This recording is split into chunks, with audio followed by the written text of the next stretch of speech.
আসসালামু আলাইকুম রহমতুল্লাহি অবরকাতুহু। সম্মানিত দর্শক, আপনি স্বীকার করেন বা না করেন, বাংলাদেশের রাজনীতিতে এখন পিনাকি ভট্টাচার্য অতি গুরুত্বপূর্ণ ব্যক্তি। তার যে ইনফ্লুয়েন্স জনগণের প্রতি, তার দর্শক এবং শ্রোতার প্রতি, এটি এই মুহূর্তে অন্য কোনো রাজনৈতিক দলের প্রধানের নেই। এবং তিনি যেভাবে একটা গেরিলা বাহিনী গড়ে তুলেছেন, এবং তার সেই বাহিনীকে আমি গেরিলা বাহিনী এই জন্য বলছি যে এ যাবৎকালে তিনি যে কয়টি ঘটনা ঘটিয়েছেন, এটি কোনো রাজনৈতিক দলের নেতা বা অতীতের যারা গেরিলা নেতা ছিলেন, কর্নেল তাহের বলেন, তারপর মেজর জলিল বলেন, সিরাজ শিকদার বলেন, তারা যে সকল অপারেশন করেছেন, সে সকল অপারেশনের তুলনায় গত কয়েক মাসে প্যারিসে বসে তিনি যে সকল অপারেশন চালিয়েছেন, সে সকল অপারেশনের গুরুত্ব, ভয়াবহতা এবং আগামী দিনে রাজনীতির যে শেভিং, সেই শেভিংয়ে মানে আমি অতীতের যে কোনো অপারেশনের চাইতে গুরুত্বপূর্ণ। যেমন ধরুন, জাসদ দুটো কাজ করেছে অতীতে। একটা হলো ভারতীয় দূতাবাসে আক্রমণ চালিয়ে রাষ্ট্রদূত সমর সেনকে তারা ছিনতাই করার চেষ্টা করেছে, কিডন্যাপ করার চেষ্টা করেছে। আর হলো আওয়ামী লীগের জমানাতে স্বরাষ্ট্রমন্ত্রীর বাসভবন তারা ঘেরাও করার বা আক্রমণ করার চেষ্টা করেছে হাসানুল হক ইনুর নেতৃত্বে। তখন ক্যাপ্টেন মনসুর আলী, অর্থাৎ নাসিম সাহেব, আওয়ামী লীগের যে প্রয়াত মন্ত্রী, নাসিম সাহেবের বাবা, জাতীয় চার নেতার একজন, তিনি তখন স্বরাষ্ট্রমন্ত্রী ছিলেন। এই দুটো জাসদের কাজ। সরবরাহ পার্টি সারা বাংলাদেশে অনেক কর্মকাণ্ড ঘটিয়েছেন, সিরাজ শিকদার সেটা বাদ দিলাম।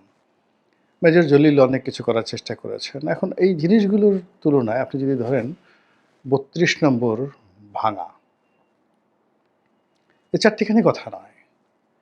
এটা ৩২ নম্বর ভাঙা, এই কাজটা বাংলাদেশ সেনাবাহিনী সাহস পেত না, ডক্টর মোহাম্মদ ইউনূস সাহস পেত না, বিএনপি তারেক রহমান সাহেব কোনোদিন সাহস পেতেন না। এই কাজটি পিনাকি করেছেন এবং করে তিনি গর্ব করছেন যে আমি করেছি, পারলে আমার পছন্দের টান দাও, আমার এটা করো ওটা করো। চ্যালেঞ্জ জানাচ্ছেন পুরো জাতিকে। তিনি এই কাজ করেছেন এবং তিনি বলছেন যে বেশি বাড়াবাড়ি করলে একেবারে টুঙ্গিপাড়া ভেঙে শেষ করে দেবো। বঙ্গবন্ধুর মাজার তিনি ভেঙে দেবেন। তো বঙ্গবন্ধুর মাজার যদি তিনি ভাঙতে পারেন, তাহলে শহীদ প্রেসিডেন্ট জিয়াউর রহমানের মাজার ভাঙা তো তার জন্য নস্যি। এটা তো তিনি বললেই হয়ে যায়। তিনি যেভাবে প্রথম আলোর অফিসের সামনে গরু জবাই করে তিনি জিয়াফত করেছেন, যেভাবে তিনি ডেইলি স্টারকে ভয় দেখিয়েছেন, এই ভয় দেখার ফলে মনে করেন মাহফুজ আনাম ডেইলি স্টার সম্পাদক এবং মতিউর রহমান যিনি রয়েছেন প্রথম আলোর সম্পাদক, তিনি এই দুজন ব্যক্তি পিনাকির নাম শুনলে তারা যে ভয় পান, এটা আমার কাছে মনে হচ্ছে যে অন্য কোনো মানে ভয়ঙ্কর প্রাণী, তাদের সামনে যে একটা বাঘ দেওয়া হয়, তারপর শেষে সিংহ দেওয়া হয়, তো তারা বাঘ সিংহের একেবারে কান ধরে মলে দিতে পারবেন দুজনে, মাহফুজ আনাম এবং মতিউর রহমান। কিন্তু যদি বলা হয় তুমি একটু পিনাকির চোখের দিকে তাকিয়ে একটু মুচকি হাসো, তারা মানে কান্না করতে ভুলে যাবেন। তো এইরকম একটা অবস্থা এই বাংলাদেশে ডেইলি স্টার প্রতিষ্ঠা হওয়ার পর, প্রথম আলো প্রতিষ্ঠিত হওয়ার পর এই ভয় তো কাউকে দেখাতে পারেনি। এরপরে তার যে কতগুলো ন্যারেটিভ তিনি তৈরি করেছেন, শেখ হাসিনার নাম দিয়েছেন কাঁঠাল রানী। তারপরে তিনি বলেছেন যে জয় বাংলা করে দেবো, মানে ফিনিশ করে দেবো, খুন করে ফেলবো, মেরে ফেলবো, মাটির মধ্যে পুঁতে ফেলবো। এই টোটাল জিনিসগুলো ১০-১২টা যে বিশেষণ, সেই ১০-১২টা বিশেষণকে একত্রে তিনি একটা তাবিজের মধ্যে ঢুকিয়ে ফেলেছেন এবং সেই তাবিজটার নাম হলো জয় বাংলা তাবিজ। মানে পিনাকির মুখ দিয়ে যখন জয় বাংলা বের হয়, মানে তুমি শেষ। তো এই পিনাকি হঠাৎ করে বিএনপির বিরুদ্ধে লেখাচ্ছেন। হঠাৎ করে তিনি তারেক রহমান সাহেবকে এখন সরাসরি আক্রমণ করছেন। এর আগে সালাউদ্দিন সাহেবকে নিয়ে বকা দিয়েছেন। তারপরে মির্জা ফখরুলকে নিয়ে তিনি বাজে মন্তব্য করেছেন কন্টিনিউয়াসলি। মির্জা আব্বাসকে নিয়ে তিনি মানে যাকে বলে নানা রকম কথাবার্তা বলেছেন। তো এই সব কিছু বাদ দিয়ে এখন তিনি জনাব তারেক রহমান সাহেবকে জয় বাংলা করার জন্য প্রকল্প হাতে নিয়ে এগোচ্ছেন, খুবই সুকৌশলী এবং সুন্দরভাবে। আমি এটা বুঝি না যে একটা সময় কিন্তু পিনাকির সঙ্গে জনাব তারেক রহমানের একটা ভালো সম্পর্ক ছিল। পিনাকি ওইভাবে বলেনি, কিন্তু তার একটা ভিডিওতে আমি দেখলাম যে তারেক রহমান সাহেবের সঙ্গে তার কথা হয়েছে এবং তিনি যেভাবে আকার ইঙ্গিতে বলছিলেন যে তারেক রহমান সাহেব মৃদু হেসে বিনয়ের সঙ্গে যেভাবে তার সঙ্গে যোগাযোগ রক্ষা করেছেন, কথাবার্তা বলেছেন, সেই সম্পর্কটা হঠাৎ নষ্ট হলো কী করে? তিনি তারেক রহমান সম্পর্কে যে কথাগুলো বলেছেন বা যে প্রশ্নগুলো এখন তুলেছেন, যেটা তারেক রহমানের পুরো ক্যারিয়ারকে প্রশ্নের মুখোমুখি নিয়ে আসবে, সেটা নিয়ে আমি পরে আলোচনা করব। কিন্তু এটা হলো কেন? ১। ২ নম্বর হলো যে বাংলাদেশে তারেক রহমান সাহেবের ২ থেকে ৩ জন রাইট হ্যান্ড আছে। ইয়াংদের মধ্যে আছে, বয়স্কদের মধ্যে আছে, যারা মিডল এজ তাদের মধ্যে আছে। দলের ভিতরে যারা পোর্টফোলিও মেইনটেইন করেন তারা, দলের বাইরে পোর্টফোলিও নেই তারা। এর মধ্যে ২-১ জন আছেন যাদের সঙ্গে তারেক রহমান সাহেবের একেবারে পারিবারিক সম্পর্ক হয়ে গেছে। একথা অনেকে বলছেন, হবে এরকম কথাও বলছেন বা আছে এরকম একটা কথাও বলছেন। এরকম অনেক পাওয়ারফুল লোক আছেন। এই সকল পাওয়ারফুল লোকের সঙ্গে টিল নাও টুডে জনাব পিনাকি ভট্টাচার্যের একটা দহরম-মহরম সম্পর্ক রয়েছে। তারা সকাল বিকাল বাংলাদেশের অভ্যন্তরে যে বিষয়গুলো রয়েছে সেগুলোর তথ্য দিয়ে, উপাত্ত দিয়ে, ডাটা দিয়ে, কথা দিয়ে, বার্তা দিয়ে তারা পিনাকিকে এনরিচ করেন। পিনাকিকে এনরিচ করেন। তো সেই লোকগুলোর সাথে এখন আজকের দিন পর্যন্ত পিনাকির ভালো সম্পর্ক রয়েছে, যারা তারেক রহমানের রাইট হ্যান্ড। তো যেখানে রাইট হ্যান্ডের সঙ্গে ভালো সম্পর্ক, সেখানে কেন তারেক রহমান সাহেবকে জয় বাংলা করার জন্য মিস্টার পিনাকি এই অনেকগুলো মন্তব্য করছেন, ভিডিও বানিয়েছেন এবং যেহেতু তিনি এটা শুরু করেছেন, এটা তিনি শেষ না করে যাবেন না। এখানে পিনাকির একটা জিনিস আমি প্রথম থেকে দেখেছি যে তার কর্মের মধ্যে একটা ধারাবাহিকতা রয়েছে। সে যদি কাউকে পছন্দ করে, ভালোবাসে, তো ওটা সে রক্ষা করার চেষ্টা করে এবং সে মৃদু সমালোচনা করে। যেমন আসিফ মাহমুদ সজীব ভুঁইয়াকে সে মৃদু সমালোচনা করেছিল। তারপরে আসিফ মাহমুদ সজীব ভুঁইয়া যখন লন্ডন মানে প্যারিসে গিয়ে তার সঙ্গে দেখা করলো, তিনি ছবি তুললেন। এরপর থেকে তিনি তাকে ছোট ভাই হিসেবে বা পিনাকির যে বয়স তাতে আসিফ মাহমুদ সজীব ভুঁইয়া তার ছেলের বয়সী হবে। তো এরকম এজন্য সে তার প্রতি একটা আপত্ত স্নেহ নিয়ে তিনি কাজ করেন। ফলে আসিফ মাহমুদ সজীব ভুঁইয়াকে নিয়ে সবাই সমালোচনা করছে, নেতিবাচক কথা বলছেন। কিন্তু পিনাকি বলছেন না। এটা ওর একটা ক্যারেক্টারিস্টিক্স। সরি, ও না বলে উনি বলি।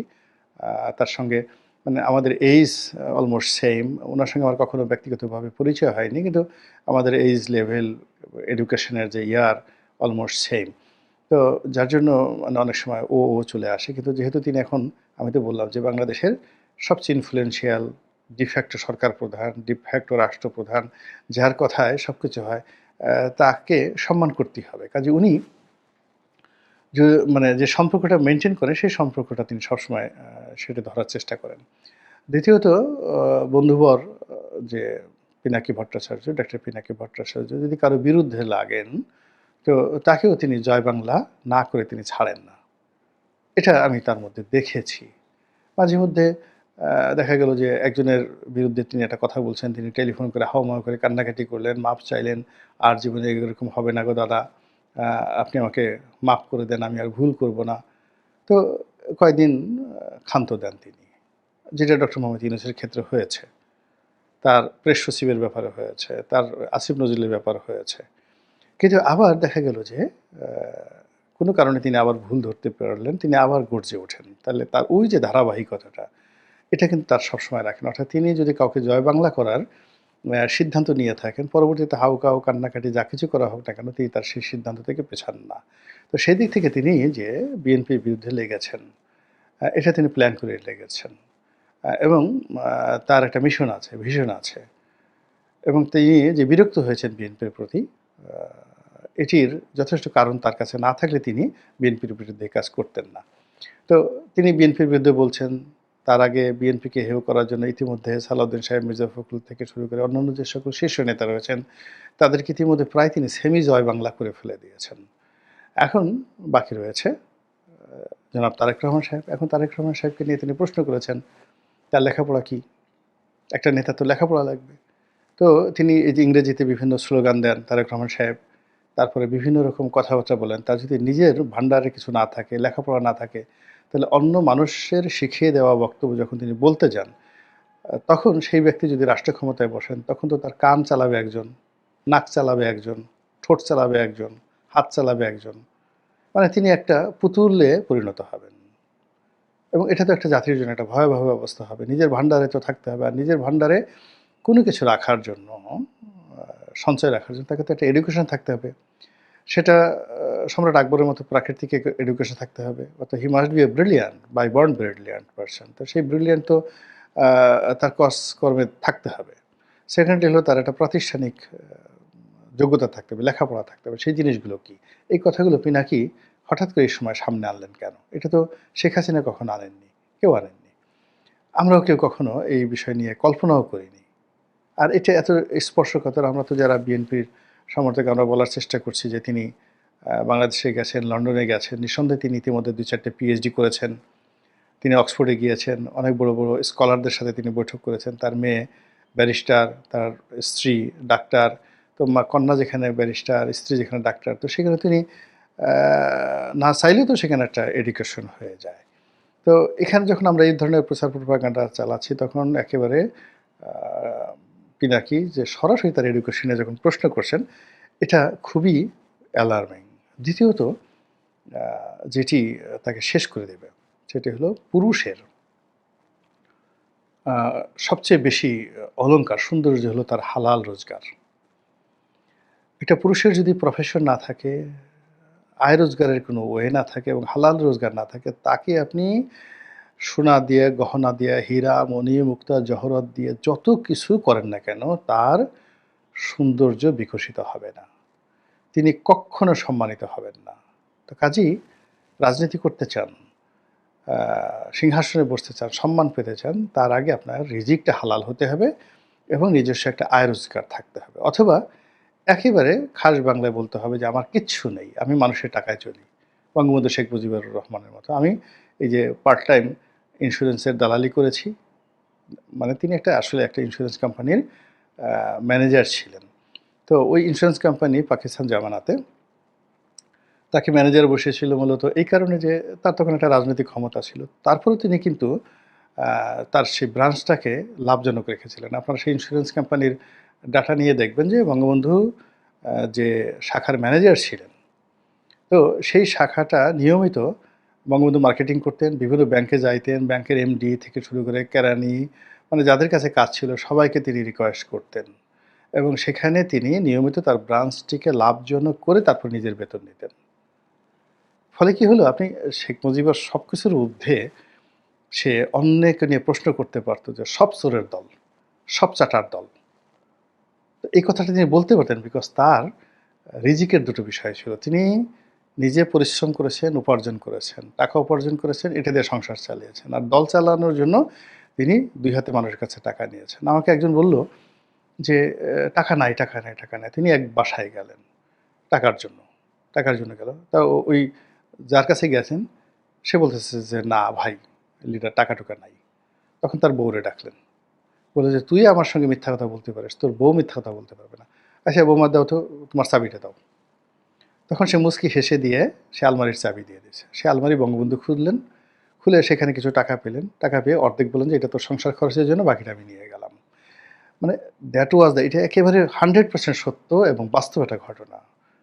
এই কাজ করে তিনি অর্থ উপার্জন করেছেন দলের জন্য। আর নিজের জন্য তিনি একটা ইন্স্যুরেন্স কোম্পানি, আপনি চিন্তা করেন না, একটা ইন্স্যুরেন্স কোম্পানিতে বাংলাদেশের একটা রাজনৈতিক দলের প্রধান ব্যক্তি, তিনি একটা ব্রাঞ্চের ম্যানেজার হিসেবে কাজ করছেন, ব্রাঞ্চ ম্যানেজার হিসেবে।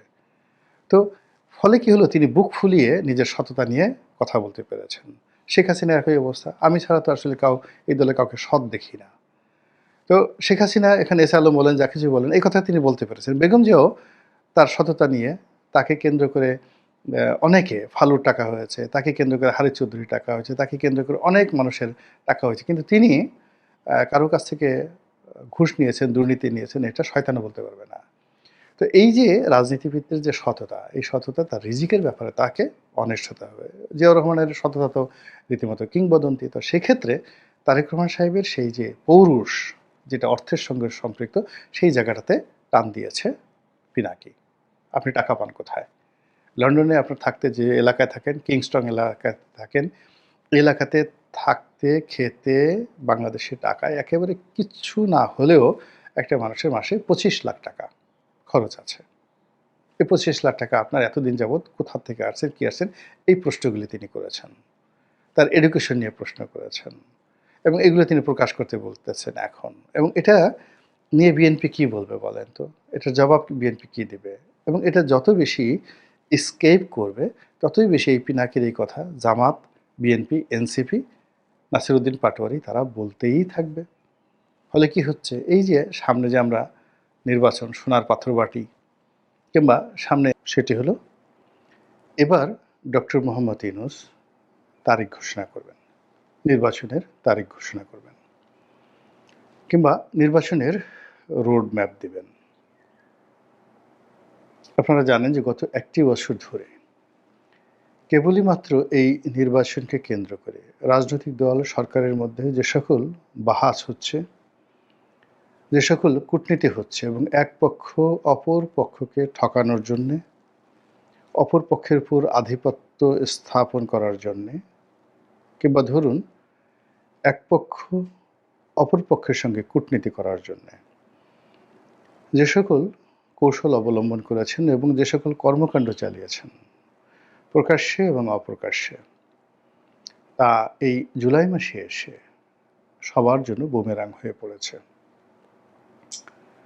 রাজনীতিতে সততার মূল্য কতখানি, এখানে স্বচ্ছতা, সাহস, শক্তি এইগুলো যে কত বড় অমূল্য সম্পদ, এটা সম্ভবত আমাদের দেশের রাজনীতিবিদ এখন যারা আছেন তারা, যারা পরাজিত হয়ে চলে গেছেন বাংলাদেশ থেকে তারা, এবং এই মুহূর্তে যারা রাষ্ট্র ক্ষমতায় রয়েছেন সকলেই হাড়ে হাড়ে টের পেতে যাচ্ছেন খুব অচিরেই। যা বলছিলাম যে ডক্টর মোহাম্মদ ইউনূস, তার কাছে রাজনৈতিক দল এবং দেশের জনগণের একমাত্র এবং প্রধানতম দাবি হলো তিনি একটি অবাধ, সুষ্ঠু এবং নিরপেক্ষ নির্বাচন করবেন।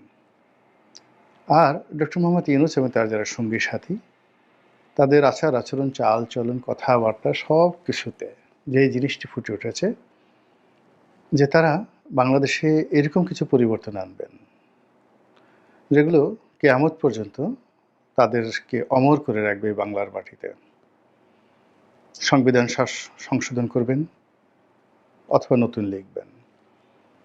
দেশের প্রচলিত রাজনৈতিক প্রথা, কৃষ্টি, কালচারের আমূল পরিবর্তন ঘটিয়ে এটিকে একটা সভ্যতম দেশের পর্যায়ে তারা নিয়ে যাবেন। এই কর্মকাণ্ডগুলোর সঙ্গে তাদের কতটুকু সততা, কতটুকু আন্তরিকতা, কতটুকু স্বচ্ছতা, কতটা বাস্তবতা সম্পন্ন জ্ঞান গরিমা তাদের রয়েছে, এগুলো নিয়ে অনেকেরই প্রশ্ন রয়েছে। কিন্তু তারা যেহেতু ক্ষমতা তাদের হাতে, এমন কিছু কর্মকাণ্ড করছিলেন, কাজকর্ম করছিলেন, এমন কিছু কথাবার্তা বলছিলেন যেগুলো নিয়ে সরাসরি প্রথম দিকে প্রতিবাদ না করা হলেও এখন প্রায় সবাই বলছেন যে সরকার সর্বাংশে ব্যর্থ এবং তারা যা কিছু করার চেষ্টা করেছে মূলত নিজেদের ক্ষমতা প্রলম্বিত করার জন্য এবং যারা আগামীতে ক্ষমতায় আসবে তাদেরকে একটা দাঁত ভাঙা জবাব দেওয়ার জন্য, কত ধানে কত জাল বা চাণক্য নীতির প্রয়োগ কি সেগুলো শেখানোর জন্য। এবং এরই ধারাবাহিকতায় সংস্কার কমিশন, তারপরে এরই ধারাবাহিকতায় অন্য যে সকল ঐক্যমত্য কমিশনের নামে যা কিছু হয়েছে সব কিছুতেই একটা অস্বচ্ছতা এবং সব কিছুর মধ্যে একটা যাকে বলা হয় নয় ছয়, ভক্কর চক্কর, তারপর শেষে লড়র ভড়র, এই জিনিসগুলো আমরা দেখতে পাচ্ছি। এমনকি একেবারে সর্বশেষ সবচেয়ে গুরুত্বপূর্ণ যে কর্মটি ডক্টর মোহাম্মদ ইউনূস করেছেন সেটি হলো লন্ডনে তারেক রহমান সাহেবের সঙ্গে বৈঠক করেছেন এবং সেই বৈঠকে তিনি যেভাবে সবকিছু গোপন রেখেছেন এবং তার পবিত্র জবান দিয়ে তিনি যেভাবে কিছু বলেননি, একইভাবে আরেকজন পবিত্র ব্যক্তি, তিনি হলেন জনাব তারেক রহমান, আভিজাত্যের প্রতীক, তারপর দেশনায়ক, এরপর জাতীয়তাবাদের ধারক এবং বাহক এবং জিয়াউর রহমান সাহেবের কিংবদন্তির উত্তরাধিকারী জনাব তারেক রহমান, তিনিও তার পবিত্র জবান দিয়ে আসলে এখনো পর্যন্ত সেই লন্ডন বৈঠকের ব্যাপারে তেমন কিছু বলেননি। আসলে বৈঠকে কি হয়েছে, কি কথাবার্তা হয়েছে, এই দুই মহামানব এবং এই দুই পবিত্র মানব তারাই বলতে পারবেন, আমরা বলতে পারবো না। কিন্তু আমরা নেচেছি, আমরা গেয়েছি, আমরা উল্লাস করেছি যে এর চাইতে শুভকর কিছু আর এই বাংলায় হতে পারে না।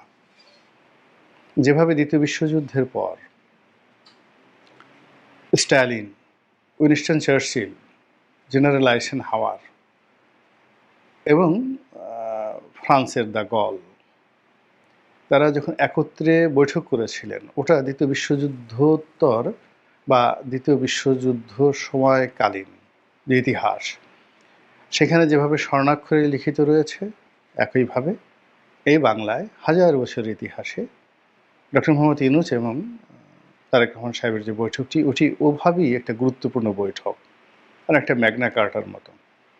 আমরা মূলত সেইভাবেই নিজেদেরকে আনন্দে উদ্বেলিত করেছি। কিন্তু এই বৈঠকের পর দিন যায়, মাস যায়, কিন্তু কোনো ফলাফল দেখা যাচ্ছে না। তো এই অবস্থা যখন চলছে, তখন একটার পর একটা জাতীয় সমস্যা, একটার পর একটা আন্তর্জাতিক সমস্যা পুরো দেশ, রাষ্ট্র এবং সরকারকে রীতিমতো গ্রাস করে ফেলেছে। ঠিক সেই অবস্থাতে ডক্টর মোহাম্মদ ইউনূস যখন একেবারে দেয়ালে তার পিঠ থেকে গেছে, তখন তিনি ইচ্ছা পোষণ করলেন যে তার সঙ্গে রাজনৈতিক দলের নেতাকর্মীরা এসে বৈঠক করুক, এবং তিনি ইচ্ছা পোষণ করলেন যে রাজনৈতিক নেতারা এসে তার সঙ্গে চা খাক, তার মনোরঞ্জনের জন্য, তাকে আনন্দ দেওয়ার জন্য, তাকে খুশি করার জন্য মিষ্টি মিষ্টি কথা বলুক, এবং যেভাবে রাজা বাদশাহদের দরবারে যা হয়, হুজুর যা কিছু বলেন বাকি সবাই মাশাল্লাহ, সুবহানাল্লাহ, আলহামদুলিল্লাহ, ঠিক ঠিক ঠিক, এই যে শব্দগুলো বলা হয় বা উচ্চারণ করা হয়, এবং এটি এখনকার মানে রাজনৈতিক মঞ্চে এই বিষয়টা একেবারে যাকে বলা হয় সর্বজন বিদিত হয়ে গেছে। একটা সময় ছোট ছোট হুজুর যারা আছেন, ছোট ছোট মোল্লা আছেন, মাতুব্বর আছেন, তারা গ্রাম্য বিচার সালিশে সবাইকে বলতেন, আচ্ছা বলো তো আমি যেটা বলেছি সেটা ঠিক কিনা, সবাই বলতেন ঠিক। এটা এখন আমাদের ওয়াজের ময়দানে এবং ইসলামী জলসাগুলোতে এটা একটা জাতীয় ভাষাতে রূপান্তরিত হয়েছে। আশ্চর্যের ব্যাপার হলো যে রাজনৈতিক দলগুলো,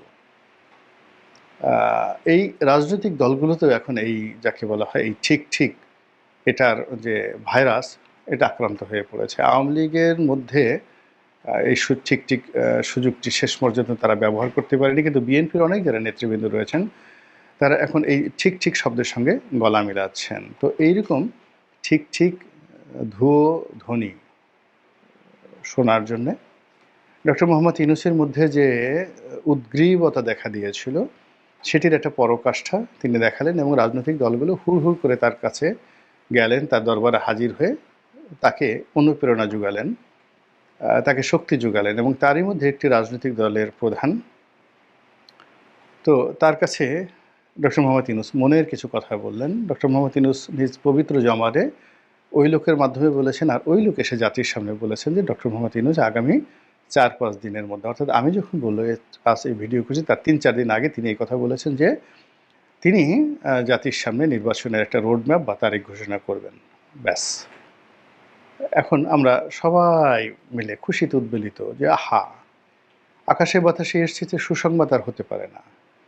ডক্টর মোহাম্মদ ইউনূসের পবিত্র জবান দিয়ে যখন একটা নির্বাচনের তারিখ ঘোষণা করা হবে, সেটা যে মাসই হোক, সেখানে যত যদি থাকুক, যত কিন্তু থাকুক, যত ডট থাকুক, যত ফুল স্টপ থাকুক, যা ইচ্ছা তাই থাকুক, ডাজ নট ম্যাটার, তিনি তার পবিত্র মুখ দিয়ে একটা কিছু ঘোষণা করবেন। এখানে এই আনন্দে আমরা সবাই উদ্বেলিত। বিএনপির যারা লোকজন আছেন তারা আশা করছেন, কি আশা করছেন? লন্ডন বৈঠকে তাদের মহান নেতা জনাব তারেক রহমান সাহেবের সঙ্গে পৃথিবীর বিশ্ব মানব, শ্রেষ্ঠতম মানব জনাব ডক্টর মোহাম্মদ ইউনূস, তার যে বৈঠক হয়েছে, এই পবিত্র বৈঠকের পবিত্র যে শর্তসমূহ, চুক্তিসমূহ, এটা অক্ষরে অক্ষরে বাস্তবায়িত হবে, এবং সে অনুযায়ী ফেব্রুয়ারি মাসের 15 তারিখের মধ্যে একটা নির্দিষ্ট ডেট ঘোষণা করবেন ডক্টর মোহাম্মদ ইউনূস, এরকম একটা আশাবাদ ব্যক্ত করা হচ্ছে। কিন্তু অবাক করার ব্যাপার হলো এর মধ্যেই নানা রকম ঘটনা ঘটে যাচ্ছে। আজকে আমি যখন এই ভিডিওটা করছি তখন দেখলাম ইন্টারনেটে যে ঐক্যমত্যের কমিশন থেকে জনাব সালাউদ্দিন সাহেব ওয়াক আউট করেছেন, বের হয়ে এসেছেন। এত ডিটেলস আমি দেখিনি, কিন্তু বের হয়ে এসেছেন এবং এটা যে উনি বের হয়ে আসবেন, এটা আরও অনেক আগে যখন এই বৈঠক শুরু হলো তখন আমি বলেছিলাম যে এরকম পরিবেশ পরিস্থিতি তৈরি হবে।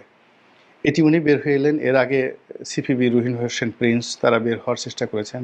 শাহাদাত হোসেন সেলিম উনি বের হওয়ার চেষ্টা করেছেন এবং আগামীতে এটা যদি আরও কন্টিনিউ করতে থাকে তাহলে ওই ঐক্যমত্যের কমিশনে যদি হাতাহাতি মারামারি হয়, রক্তারক্তি কাণ্ড ঘটে, আমাদের যে ট্র্যাডিশন সেই ট্র্যাডিশনে সবাই আশ্চর্য হলেও আমি কিন্তু আশ্চর্য হব না।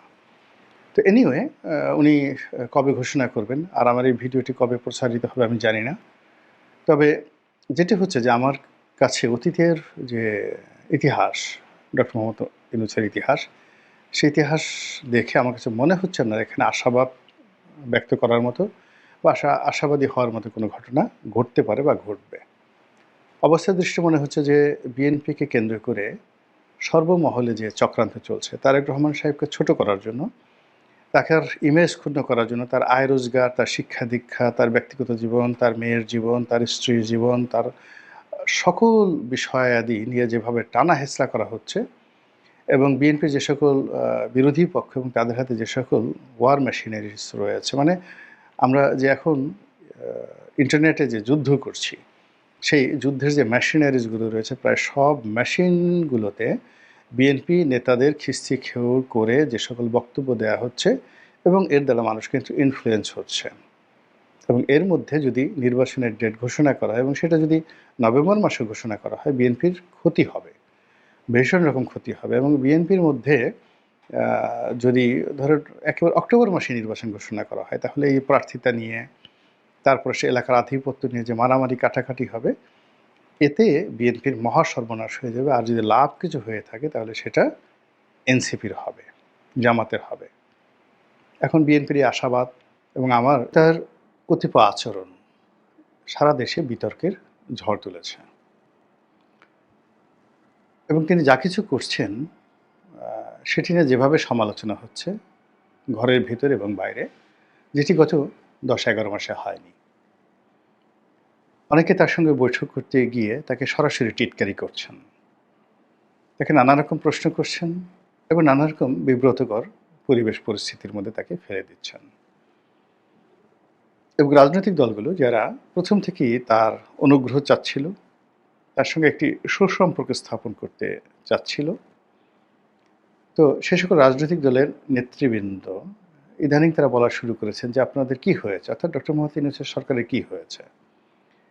যখন আপনারা ভয় পান, যখন আমাদেরকে আপনাদের প্রয়োজন মনে করেন, তখন আমাদেরকে ডাকেন এবং ভয় কেটে গেলে, প্রয়োজন ফুরিয়ে গেলে আবার ছুঁড়ে ফেলে দেন এবং নাসিনার ভান করেন। তো এই সকল কথাবার্তা কিন্তু আগে কখনো ডক্টর মোহাম্মদ ইউনূস বা তার সরকারের কর্তা ব্যক্তিদেরকে নিয়ে কেউ বলতেন না। সাম্প্রতিক সময় দুটো ঘটনা, একটা হলো গোপালগঞ্জে সেখানে যে রীতিমতো সেনাবাহিনীকে গুলি চালিয়ে বহু সংখ্যক মানুষকে আহত নিহত করতে হলো এবং এনসিপিকে, মানে ডক্টর মোহাম্মদ ইউনূসের যে রাজনৈতিক দল, সেখানে তাদেরকে জায়গা করে দেওয়ার জন্য, তাদেরকে সেখানে কুয়াত দেখানোর জন্য, শক্তিমত্তা প্রদর্শনের জন্য ডক্টর মোহাম্মদ ইউনূসের সরকার যেভাবে সেনাবাহিনীকে, পুলিশ বাহিনীকে, প্রশাসনকে ব্যবহার করলো, এটা অতীতে হুসেইন মোহাম্মদ এরশাদ সাহেবও করেননি। কোনো গণতান্ত্রিক সরকার তো নয়ই। হুসেইন মোহাম্মদ এরশাদ বা প্রেসিডেন্ট জিয়াউর রহমান, এই দুজনের নাম বললাম, বা 111-এর সময় মঈনুদ্দিন ফখরুদ্দিনের সরকারের নাম বললাম। এর কারণ হলো ওই সময়টিতে দীর্ঘদিন ধরে মাঠের রাজনীতি এবং আইনশৃঙ্খলা এটা নিয়ন্ত্রণ করার জন্য সেনাবাহিনী মোতায়েন ছিল, যেভাবে এখন আছে। তো তাদের জমানাতেও এভাবে কোনো একটি রাজনৈতিক দলকে প্রোটোকল দেওয়ার জন্য, রাজনৈতিক দলকে বাঁচানোর জন্য, তাদের প্রোগ্রামটা বাস্তবায়ন করার জন্য এবং অপ্রয়োজনীয় কোনো প্রয়োজন নেই, এই কাজ করার জন্য সেনাবাহিনীকে ব্যবহার করা হয়েছে এবং সেনাবাহিনী সেখানে ব্যবহৃত হয়েছেন এবং তারা বন্দুক উঁচিয়ে দিদারছে পাখির মতো গুলি করে মানুষ মেরেছেন। এরকম ঘটনা অতীতে কখনো ঘটেনি এবং সেই ঘটনা গোপালগঞ্জে ঘটার পর সারা বাংলাদেশে যেভাবে আলোচনা সমালোচনা হচ্ছে এবং পুরো রাজনৈতিক অঙ্গনে একটা কম্পন তৈরি হয়েছে এবং ডক্টর মোহাম্মদ ইউনূস সরকারকে যথেষ্ট সমালোচনার শিকার হতে হয়েছে। এর কারণ হলো এই সেনাবাহিনী শান্তিরক্ষা মিশনে আছে এবং তারা এই রাজনৈতিক কর্মকাণ্ডে হাতিয়ার হিসেবে ব্যবহৃত হচ্ছে ইউনূসের জামানাতে। এটা আসলে ডক্টর মোহাম্মদ ইউনূসের যে ইন্টারিম গভর্নমেন্ট কিংবা তার যে নোবেল লরিয়েটের যে নেম অ্যান্ড ফেম, এটার সঙ্গে যায় না। ফলে বিশ্ব গণমাধ্যম থেকে শুরু করে মানবাধিকার সংস্থা সবাই এটার নিদারুণ সমালোচনা করছে। এবং সেই ঘটনার রেশ থাকতেই মানে রেশ কাটেনি, বরং সেই ঘটনা যখন আরও উত্তাল করছে সারা দেশ, ঠিক সেই সময়টাতে আর একটা ট্র্যাজেডি ঘটল। সেটা হলো বিমান বাহিনীর একটি প্রশিক্ষণ বিমান, যেটা মূলত জঙ্গি বিমান বা যুদ্ধ বিমান। এই যুদ্ধ বিমানটি অত্যাধুনিক একটি যুদ্ধ বিমান, অনেক দাম। এই যুদ্ধ বিমানটি ঢাকার একটি নামকরা school and college, Milestone school and college উত্তরাতে ব্যাপক বিশাল, এখানে এটি আশ্রয় পড়ে এবং সেখানে যে রক্তারক্তি হয় এবং সেখানে যেভাবে আগুন লেগে ছাত্র ছাত্রী ছেলে মেয়ে অনেককে অগ্নিদগ্ধ করে এবং এখানে যে পরিমাণ বা ক্ষয়ক্ষতি হয় এবং যে সংখ্যা এখানে আগুনে পুড়ে যারা মারা যায়, সেই সংখ্যাটি সরকারের পক্ষ থেকে যা বলা হচ্ছে, সাধারণ আমজনতা থেকে শুরু করে যারা ভুক্তভোগী তাদের অনেকের অভিযোগ সরকারি যে সংখ্যাটি তার চাইতে অন্তত বহুগুণ অন্ততপক্ষে 20 থেকে 25 গুণ বেশি ক্ষয়ক্ষতি হয়েছে। এখন এই সকল ঘটনা যখন ঘটে জাতীয় জীবনে, তখন সাধারণত নানা ধরনের কনফিউশন তৈরি হয়, অবিশ্বাস তৈরি হয়। পুলিশ গুলি করে মারে 4 জন, পাবলিক বলে যে না 40 জন মেরে ফেলেছে। সেনাবাহিনী গুলি করে মারে 10 জন, বলে যে না 1000 জনকে গুলি করে মারা হয়েছে। এটা আমাদের দেশের একটা স্বাভাবিক ট্রেন্ড। তো সেই ট্রেন্ডটা সেই মাইলস্টোন স্কুল অ্যান্ড কলেজের যে ট্র্যাজেডি সেখানেও ঘটেছে এবং সেই ঘটনার পরে পুরো পরিস্থিতি নিয়ন্ত্রণের বাইরে চলে যায়। ছাত্ররা আবার রাস্তায় নেমে আসে, তারা সচিবালয়ে ঢুকে পড়ে। তারপরে ওখানে সরকারের যে একেবারে পালের গোদা হিসেবে পরিচিত, যিনি মানে এখন বর্তমান উপদেষ্টাদের মধ্যে যাকে বলা হয় ডিফ্যাক্টো প্রধান উপদেষ্টা, এবং ডক্টর মোহাম্মদ ইউনূস যদি ফেল করে আর এই সরকার যদি টিকে থাকে, যাকে পরবর্তীতে প্রধান উপদেষ্টা করা হবে তিনি ডক্টর আসিফ নজরুল। আর ডক্টর মোহাম্মদ ইউনূসের যে রাইট হ্যান্ড, মানে সবচেয়ে ইফেক্টিভ যে মানুষটি, যার কথা সব ক্ষেত্রেই গুরুত্ব পায় এবং তিনি সব ব্যাপারে কথা বলবেন এবং সরকারকে রিপ্রেজেন্ট করবেন, তিনি হলেন ডক্টর মোহাম্মদ ইউনূসের যে প্রেস সেক্রেটারি রয়েছেন জনাব শফিকুল আলম, তিনি।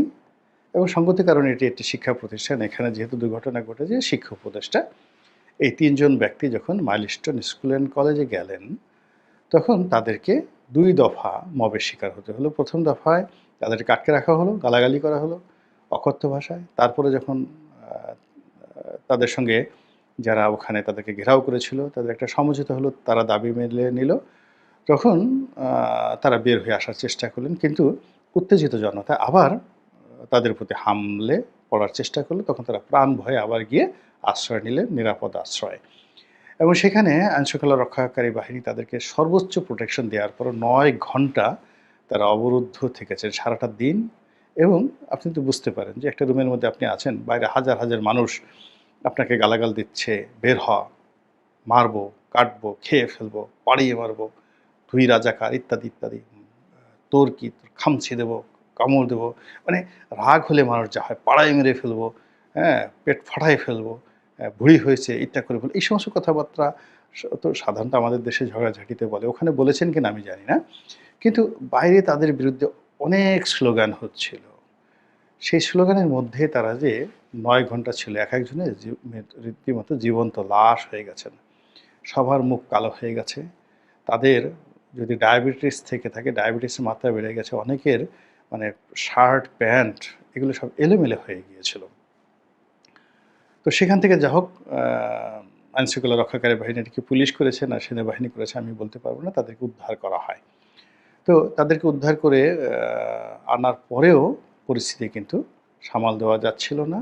রাস্তায় ছাত্রীরা একটার পর একটা ব্যারিকেড তৈরি করে এমন একটা অবস্থা যে সরকার যায় অবস্থা। ঠিক সেই সময়টিতে ডক্টর মোহাম্মদ ইউনূস তিনি সমস্ত রাজনৈতিক দল, তার মধ্যে প্রধান তিনি আখ্যা দিলেন 4টি বড় দলকে, যে এরা বাংলাদেশের মধ্যে সবচেয়ে 4টি বড় দল এবং এটা নিয়ে এখন বিবাদ বিসংবাদ চলছে। তার মধ্যে বিএনপি আছে, জামাত আছে এবং ওনার পছন্দের যে দল, যেটি এখন পর্যন্ত নিবন্ধন পায়নি, যুবকদের দল এনসিপি, তাদের নেতৃবৃন্দকে তিনি ডাকলেন, ডেকে তাদের সঙ্গে কথাবার্তা বললেন এবং সেই কথাবার্তা বলতে গিয়ে তিনি জাতির উদ্দেশ্যে একটি বললেন যে পরাজিত শক্তি ওৎ পেতে আছে, তারা আবার প্রতিশোধ নেওয়ার জন্য পায়তারা চালাচ্ছে।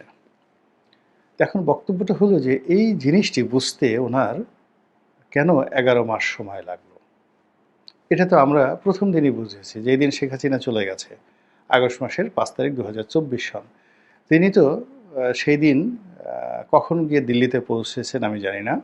তবে দিল্লিতে কাপড় রেখে জাস্ট শাওয়ার নিয়ে তারপরে চা নাস্তা খেয়ে উনার মনের মধ্যে যে প্রথম ইয়াদ বা ইরাদা যেটি এসেছে সেটি হলো আবার কি করে বাংলাদেশে ফিরে যাওয়া যায়, কি করে ডক্টর মোহাম্মদ ইউনূসকে ক্ষমতাচ্যুত করা যায়, কি করে তার উপর যে মানে যারা তার ক্ষমতা ছিনিয়ে নিয়েছে তাদেরকে কুচি কুচি করে কাটা যায়, কুচি কুচি করে কাটা যায়। এটা তো তিনি ওই দিন থেকে চিন্তা করছেন। যারা শেখ হাসিনাকে চিনেন যে তিনি প্রতিশোধ গ্রহণে নির্মম এবং তিনি কাউকে ক্ষমা করেন না। তিনি যা বলেন তা করার চেষ্টা করেন এবং তিনি এই বয়সে এখনও যদি দৌড় দিতে বলা হয়, 100 মিটার দৌড় দিতে বলা হয়, ডক্টর মোহাম্মদ ইউনূস আর শেখ হাসিনা দৌড় দিবেন। আমার মনে হয় যে ডক্টর মোহাম্মদ ইউনূস শেখ হাসিনার সঙ্গে পারবেন না দৌড় দিয়ে। তিনি দৌড়ে যাবেন। সাঁতারে যদি প্রতিযোগিতা করা হয়, উনি সাঁতারে শেখ হাসিনা ফার্স্ট হবেন। তারপর যদি বলা হয় আমরা যে সাঁতারের মধ্যে একজন আরেকজনের চুবনি দেই, তো পদ্মা নদীতে যদি বলা হয় অপশন থাকে, দেয়ার যে option Sheikh Hasina versus doctor Yunus, তারা সেখানে একে অপরকে চুবনি দিবেন। তো সেক্ষেত্রে ডক্টর ইউনূস সাঁতার জানেন কি না বা তিনি শেখ হাসিনার সঙ্গে পেরে তাকে চুবনি দিতে পারবেন কি না, আপনি একটু শেখ হাসিনার অভিব্যক্তি দেখলেই বুঝতে পারবেন যে গোপালগঞ্জের মাইয়া, হাওর বিল খাল বিলের পাশে তার বাড়ি। তো এই চুবনি দেওয়ার ক্ষেত্রে আর চুবনি খাওয়ানোর ক্ষেত্রে বা খাওয়ার ক্ষেত্রে তার চেয়ে এক্সপেরিয়েন্সড কোনো পলিটিশিয়ান এই বাংলার জমিনে নাই। তিনি সেই শৈশব যেহেতু ওখানে মানে ছোটোবেলা আমরা গ্রামে কী করেছি, বছরে ওই টুঙ্গিপাড়ার যে অঞ্চল, ফরিদপুরের অঞ্চল 4 থেকে 5 মাস পানির নিচে থাকে। তো ওখানে 5-6 বছরই ছেলেমেয়েরা তারা সাঁতার কাটতে শিখে যায় নিজে নিজে এবং বর্ষাকালে 8-9 ঘন্টা পানির মধ্যে থাকে। ওখানেই তারা প্রাকৃতিক কর্মকাণ্ড করে, নদীর স্রোতে বা ওই মানে ময়লা আবর্জনা চলে যায় এবং পায়খানা ওই যাকে বলে খাল বিলে ছাড়ার মধ্যেই তারা মনে করে যেটা একটা খেলাধুলা। হ্যাঁ, পায়খানা করা, পেশাব করা, এই 5-6 বছরের গ্রামের দরিদ্র পোলাপান ওখানে প্রাকৃতিক কর্ম তারা সারত। ওর মধ্যে তারা ফুটবল খেলতো, ওর মধ্যে তারা গাছের উপর থেকে লাফ দিত। মানে 8-9 ঘন্টা গোসল করতো, তারপর শেষে প্রতিপক্ষকে চুবিয়ে ধরতো, আবার প্রতিপক্ষ না পেলে তারা চুবিয়ে ধরতো, তারপরে ডুব ডুব খেলা। এই জিনিসগুলো যারা করে আসছে ছোটোকালে, তারা সঙ্গত কারণেই পরবর্তী জীবনে যারা এই কাজ করেনি তাদেরকে কীভাবে মোকাবেলা করবে বুঝতে পারেন। তো শেখ হাসিনা তো এই ব্যাপারে এক্সপার্ট।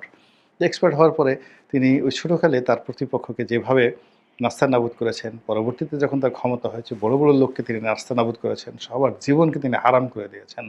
বেগম খালেদা জিয়ার জীবনটা একদম শেষ করে দিয়েছেন, তারেক রহমানের জীবনটা শেষ করে দিয়েছেন, বিএনপিকে পুরো নেতৃত্ব শূন্য করে দিয়েছেন।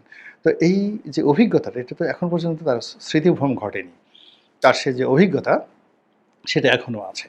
তো সেই অভিজ্ঞতা নিয়ে তিনি ডক্টর মোহাম্মদ ইউনূস সরকারের বিরুদ্ধে 5 তারিখ অর্থাৎ 2024 সনের আগস্ট মাসের 5 তারিখ তিনি সর্বোচ্চ চেষ্টা চালিয়ে যাচ্ছেন। এটা বাংলাদেশের একটা তেলাপোকাও বুঝে, একেবারে একটা টিকটিকিও বুঝে। আর বাংলাদেশে যারা রাজনৈতিক বিশ্লেষক রয়েছেন তারা তো প্রথম দিন থেকে এটা বলে আসছে। তো এটা ডক্টর মোহাম্মদ ইউনূস এতদিন কেন বুঝেন নাই? এর কারণ হলো তিনি এরকম একটা গুরুত্বপূর্ণ সময় এতগুলো একটা মিটিং করে, তারপরে সে এই 11 মাস পরে তার যদি বলতে হয় যে স্বৈরাচার চেষ্টা করছে, ফিরে আসার চেষ্টা চালাচ্ছে, এর দ্বারা তিনি কি বুঝাচ্ছেন? তো সবাই বলার চেষ্টা করছেন যে অনেকে যে ডক্টর মোহাম্মদ ইউনূস এত স্লো কেন? আমরা যে একটা টেলিভিশনের বিখ্যাত বিজ্ঞাপন আছে, সারাদিন হাত ধুইতে থাকে, সাবানের বিজ্ঞাপন। তো বলছে, "এই তোর সাবান এত স্লো কেন যে এখানে আধা ঘন্টা বসে বা 15 মিনিট বসে বসে এটা হাত এইভাবে ধুইতে হবে, এটা কী ধরনের কথা?"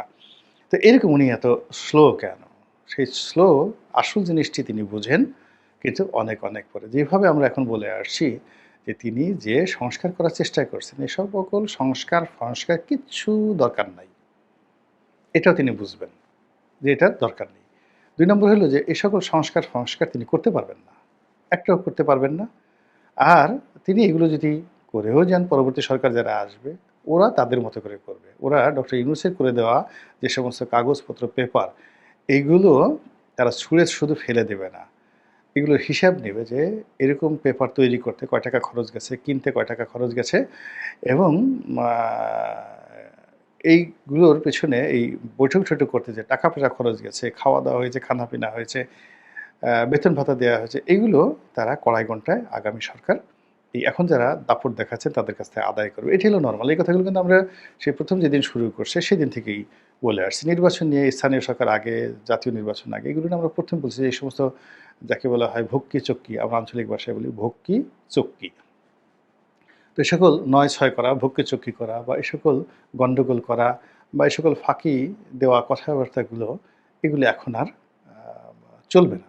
বাংলাদেশে এগুলো চলবে না। রাজনীতিটা খুবই স্ট্রেইট ফরওয়ার্ড করা উচিত এবং আমি নিজে এবং আমার মতো অনেকেই আমরা বলেছিলাম সেই ২০২৪ সনের আগস্ট মাসে যে ডক্টর মোহাম্মদ ইউনূসের জন্য যদি সবচেয়ে বেশি নিরাপদ হবে যদি উনি ২০২৪ সনের মধ্যেই এই গরম একটা নির্বাচন দিয়ে দেন এবং নির্বাচন তিনি যদি দিতেন তাহলে আজকের যে বিভেদ বিসংবাদ এটা একটাও তৈরি হতো না এবং ভোট কেন্দ্রের নিরাপত্তা, ভোটার উপস্থিতি, মানুষের আগ্রহ এগুলো সব স্বয়ংক্রিয়ভাবে হতে থাকতো।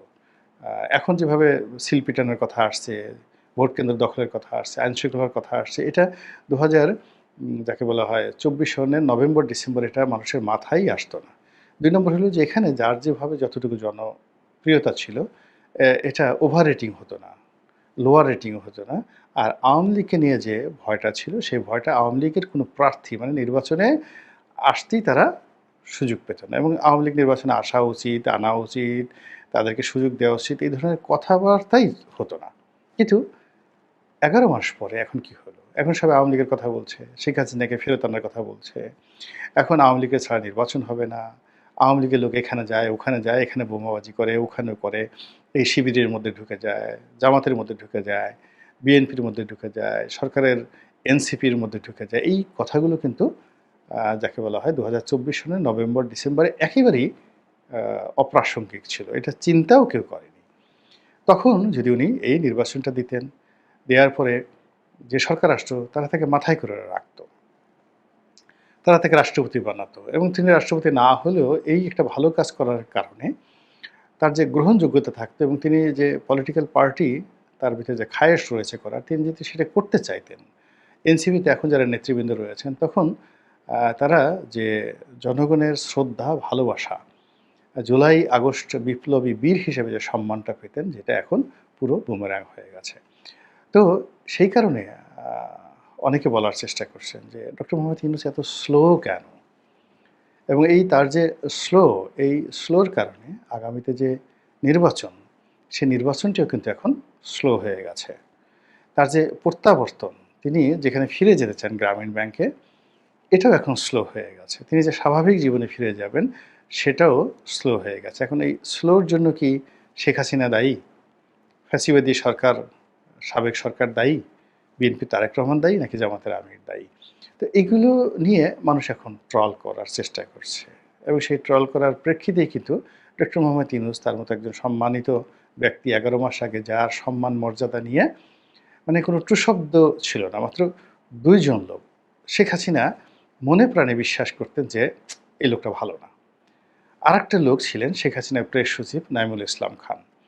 তো নাঈমুল ইসলাম খান প্রেস সচিব হওয়ার আগে অনেক আগের থেকেই একেবারে সেই ২০০৯ সন থেকে যখন মূলত আওয়ামী লীগের সঙ্গে কিন্তু ১ম জমানাতে ২০০৯ থেকে ২০১৩ পর্যন্ত আ নাঈমুল ইসলাম খানের কোনো ওরকম যোগাযোগই ছিল না। হি ওয়াজ এ প্রফেশনাল এডিটর। তিনি জাস্ট ওখানে আ দৈনিক আমাদের সময় বের করতেন, সেটা বিক্রি করলেন নূর আলীর কাছ থেকে। আবার সেখান থেকে নূর আলীর সাথে গন্ডগোল, এগুলো নিয়ে মামলা মোকদ্দমা, নতুন আমাদের অর্থনীতি বের করা, মানে সংবাদপত্র নিয়ে তাকে নিয়ে ব্যস্ত। আর সরকারের আওয়ামী লীগের লোকের সঙ্গে একটু সম্পর্ক রাখতেন যেন বিজ্ঞাপন পাওয়া যায়। ঠিক ওই পর্যায়ে ছিল ২০১৪ পর থেকে হয়তো তিনি ধীরে সেই আওয়ামীপন্থী সাংবাদিক যারা আছেন এবং আল্টিমেটলি তিনি বলতে গেলে সবারই বস ছিলেন। সেটা নঈম নিজাম বলেন বা মোজাম্মেল বাবু বলেন, মানে যারা যাদের ক্যারিয়ার শুরু হয়েছে মূলত আজকের কাগজ থেকে। তো সঙ্গতি করে তারা যখনই নাঈমুল ইসলাম খান কোনো একটা অনুষ্ঠানে যেতেন বা কিছু করতেন, তাকে তারা লুফে নিত। নাঈম ভাই হিসাবে লুফে নিত। এইভাবে ধীরে, ধীরে, ধীরে, ধীরে তিনি সেই শেখ হাসিনার কাছাকাছি যাওয়ার চেষ্টা করলেন বা শেখ হাসিনা তাকে কাছাকাছি নেওয়ার চেষ্টা করলেন এবং এই যে ক্ষমতা হারানোর আ কিছু আগে তিনি প্রেস সচিব হিসেবে নিয়োগ পেলেন। কিন্তু এর আগ পর্যন্ত তিনি তার স্বপ্নই ছিল একটা নতুন ধারার ভালো পত্রিকা বের করা। আমাদের অর্থনীতি বা এরকম কিছু একটার মধ্যে তিনি সেই ইংল্যান্ডের একটা ইংরেজি পত্রিকা বাংলাদেশে বের করার চেষ্টা করলেন। তো যাই হোক, সেই নাঈমুল ইসলাম খান আমাকে ২০০৯ সালে আমি তাকে জিজ্ঞেস করলাম, "নাঈম ভাই, আপনি ডক্টর ইউনূস সম্পর্কে এরকম উল্টাপাল্টা কথাবার্তা বলেন কেন?" তো বলে যে, "আপনি রনি ভাই জানেন না, আম এর লোক ভালো না। আমি তাকে খুব ভালো করে চিনি।" ২০০৯ সালে। তখন কিন্তু শেখ হাসিনা এতটা অ্যাডামেন্ট হয়নি। কিন্তু নাঈমুল ইসলাম খান কিন্তু ১ম থেকেই এই ডক্টর মোহাম্মদ ইউনূসকে দেখতে পারতেন না। ফলে আমি আমার জীবনে যত লোককে দেখেছি উনার বিরুদ্ধে কথাবার্তা বলে, তার মধ্যে একেবারে হোমোজেনিয়াস, পারফেক্ট লোক হলো নাঈমুল ইসলাম খান এবং শেখ হাসিনা, এই ২ জন তার বিরুদ্ধে একেবারে অন্তর থেকে তাকে খারাপ জানতেন। এর বাইরে বাকি যারা লোক তারা কেউ কনফিউজড, আর অন্যান্যরা বেশিরভাগ লোক তারা তার ব্যাপারে একেবারে অন্ধ। আমি নিজেও তার ব্যাপারে অন্ধ ছিলাম। তার প্রশংসা করেছি, তার কল্যাণ কামনা করেছি, তাকে সাহায্য করার চেষ্টা করেছি, সহযোগিতা করার চেষ্টা করেছি, মানে সবকিছু মিলিয়ে। কিন্তু দেখা গেল যে এই যে তার যে সুনাম সুখ্যাতির চূড়ান্ত রূপ নিয়ে তিনি যে ক্ষমতায় এলেন, আসার পরে গত ১১ মাসে সব কিছুতে এমন স্লো এবং মানে তার যারা ঘনিষ্ঠজন, সেই ধরেন দেবপ্রিয় ভট্টাচার্যের মতো মানুষ, এরাও এখন তার বিরুদ্ধে কথা বলে। সেই মতিউর রহমান চৌধুরীর মতো মানুষ, মানবজমিনের তার খুবই ঘনিষ্ঠজন এবং তাকে খুব যাকে বলে করত। তারপর প্রথম আলোর মতিউর রহমান, মাহফুজা নাম, এরপরে যাকে বলা হয় দেবপ্রিয় ভট্টাচার্য, কথা তো বললাম, জিল্লুর রহমান তৃতীয় মাত্রার, এরকম মিডিয়া জগৎ এবং বাইরে যারা ইনফ্লুয়েন্সিয়াল লোকজন রয়েছেন সবাই মোরলেস তাকে একটা স্বপ্নের পুরুষ বানিয়ে রেখেছিল। কিন্তু গত ১১ মাসে এই সবাই দূরে যেতে, যেতে, যেতে, যেতে এখন এমন একটা অবস্থা হয়ে গেছে, আমি তো দেবপ্রিয় ভট্টাচার্যের সাম্প্রতিক বক্তব্য শুনে অবাক যে উনি ভদ্রভাবে ওনাকে যতটা সম্ভব যে নিষ্ঠুর সমালোচনা ডক্টর মোহাম্মদ ইউনূসকে করেছেন। এরপরে যদি উনি ওনার গতি না বাড়ান, উনি ওনার অবস্থা না বোঝেন, ওনার একেবারে ঘনিষ্ঠজন যারা রাজনীতিতে